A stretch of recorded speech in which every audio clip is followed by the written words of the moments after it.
Bonjour, pour ce nouveau magazine santé, nous sommes en compagnie de Joël Wisniak, dermatologue, médecin conseil du consulat et également médecin correspondant d'Air France. Nous allons ensemble évoquer le soleil et les dégâts qu'il peut faire, mais aussi le soleil et la meilleure façon d'en profiter. Intense, hein, il est très fort, c'est le même niveau de soleil qu'on voit dans toutes les Caraïbes, donc il est tout à fait intense. On a une moyenne de 310 jours de soleil d'ensoleillement par an, mais ce qui compte aussi c'est l'intensité des ultraviolets qui est quand même très forte, hein, comme dans tout le sud des États-Unis et dans les Caraïbes et l'Amérique centrale. Au point de vue intensité, c'est toujours vers midi, hein, c'est là où il y a le maximum. Il est recommandé, je recommande les patients, d'éviter dans la mesure du possible de s'exposer trop longtemps, entre 10h du matin et 4h, 5h de l'après-midi. Si l'on sait dans la journée qu'on va être exposé de façon relativement prolongée, il faut se protéger. Donc il y a deux choses. Des vêtements, moi je suis toujours pour les t-shirts, on devrait être sur la plage avec un t-shirt, et puis les écrans solaires, qui sont devenus de plus en plus efficaces. En particulier la France, on peut le dire, L'Oréal a produit des écrans solaires qui durent très longtemps, plus longtemps que les produits classiques. Donc écran solaire, plus chapeau, lunettes de soleil, etc. Donc se protéger. Grosso modo, toutes les crèmes protectrices ont quasiment les mêmes ingrédients. Et elles visent à protéger essentiellement des ultraviolets B, qui sont responsables des brûlures, hein, des coups de soleil proprement parlé, et des UVA, qui sont probablement plus responsables du vieillissement cutané.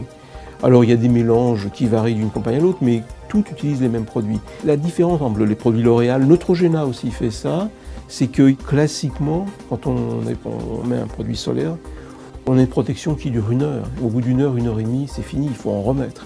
Les nouveaux produits peuvent durer 3 heures, 4 heures, donc il y a comme une protection beaucoup plus efficace désormais.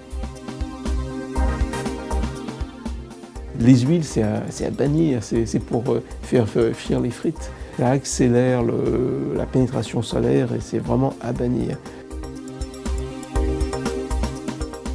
Pour juger de l'efficacité d'un produit, on se base sur les indices de protection qui ont leur valeur. Pour les gens qui ont une activité de bureau, travail, un indice 15 pour la journée est tout à fait suffisant. Si l'on sait que l'on va sortir, va aller à la plage, au moins un indice 30. Mais moi personnellement, je recommande un indice 50. Alors les coups de soleil, c'est le problème classique, on s'expose trop longtemps et puis on a une brûlure. C'est une brûlure plus ou moins superficielle.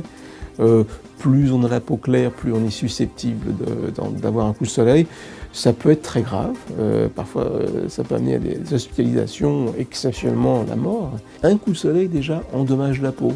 Les personnes qui font 3 coups de soleil sévères, avec des cloques dans leur vie, augmente le risque de développer plus tard des mélanomes. C'est démontré. Le traitement, d'abord c'est la prévention, il faut éviter les crèmes solaires, les crèmes anti-brûlure. Sinon, anti-inflammatoires, ça peut être anti-inflammatoires locaux, donc les topiques stéroïdes. Les stéroïdes sont des médicaments à ne pas utiliser de façon à la légère.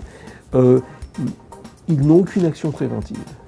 Donc c'est uniquement quand l'éruption est sortie que on peut faire appel à eux, ils vont aider. L'aspirine, pris relativement tôt, aura un effet calmant sur le coup de soleil. Parfois les anti-inflammatoires comme l'ibuprofène, l'Advil, voire même la cortisone par voie orale dans les cas les plus sévères. Il y a une crème que j'aime beaucoup et qui est maintenant distribuée aux États-Unis et très appréciée par mes collègues américains, c'est la Biafine. Ça marche, ça a un effet calmant tout à fait remarquable et reconnu. Un premier méfait minime finalement du soleil, ce sont les allergies solaires. C'est relativement rare, ça existe bien sûr, mais c'est relativement rare. Ça se caractérise par des petites des éruptions rouges, un peu comme de l'urticaire quasiment, qui démangent, surtout sur les zones exposées, le visage, le décolleté. Et ça arrive surtout lors des premières expositions, donc au printemps quand on va à la mer. Comment les éviter? Protection solaire bien sûr, exposition très progressive quotidienne, la peau s'habitue à l'exposition solaire, permet en général d'éviter ces poussées. Le grand effet du soleil, ça c'est tout à fait connu, classique, c'est l'effet sur le vieillissement cutané. Grosso modo, ce sont les UVA, curieusement, parce qu'ils pénètrent plus profondément, n'entraînent pas de coups de soleil qui sont les plus traîtres. Et d'ailleurs, c'est pour ça que je ne suis pas, enfin les dermatologues en général ne sont pas très en faveur des cabines de bronzage, etc., parce que c'est surtout des UVA et c'est un effet de vieillissement marqué. Tout d'abord, c'est un effet cumulatif, et donc plus on a été exposé dans le cours de sa vie au soleil, plus on vieillira rapidement. Ce qui veut dire que la protection solaire doit commencer chez les enfants et en particulier chez les teenagers. La traduction du vieillissement cutané, ce sont les rides, ce sont les petites ridules qui vont aller s'aggravant et parfois vont devenir, et souvent d'ailleurs, vont devenir très profondes. Il y a aussi la texture de la peau qui change. La couleur, avec des petites taches brunes, par des petites taches blanches. Bon, il y a des crèmes, bien sûr, il y a des crèmes anti-aging qui sont de plus en plus efficaces. Des crèmes riches en antioxydants, par exemple. Alors, qui ne font pas de miracle, cela dit. Il y a deux gros types de traitements. Le Botox, la toxique botuliniste, qui est tout de même fantastique. Au niveau de la partie haute du visage, il y a le front, le pourtour des yeux. Et c'est quand c'est fait correctement, sans aucun danger, vraiment. Deuxième type de traitement qui marche aussi, ce sont les produits, les fillers, les produits qui remplissent les rides. Donc c'est surtout pour la partie basse du visage. L'inconvénient de tous ces traitements, c'est qu'aucun n'est permanent. Toute lésion cutanée qui apparaît ou qui change, de façon rapide, quand je dis rapide, d'un mois sur l'autre, devrait être montré à un spécialiste. Il y a 3 grands cancers de la peau. Il y a 2 qui sont non pigmentaires, non mélanocytiques, donc qui sont le basocellulaire et le squamocellulaire, qui sont les cancers gentils. Par contre, le grand cancer, c'est le mélanome malin, c'est la tache brune, c'est le grain de beauté, si vous voulez, qui change et qui devient agressif et qui devient cancéreux. Ce qui compte dans toutes ces maladies de peau, c'est la détection précoce.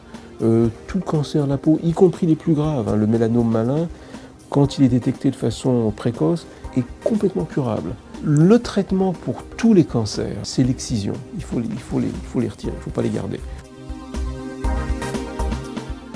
En conclusion, le soleil est un ami, il n'y a pas de vie sans le soleil, et il a plein d'effets bénéfiques contre l'ostéoporose, c'est bien pour les rhumatisants, c'est très bon pour le moral, c'est prouvé, il y a un effet antidépresseur du soleil, donc pas de paranoïa, un peu de soleil est utile.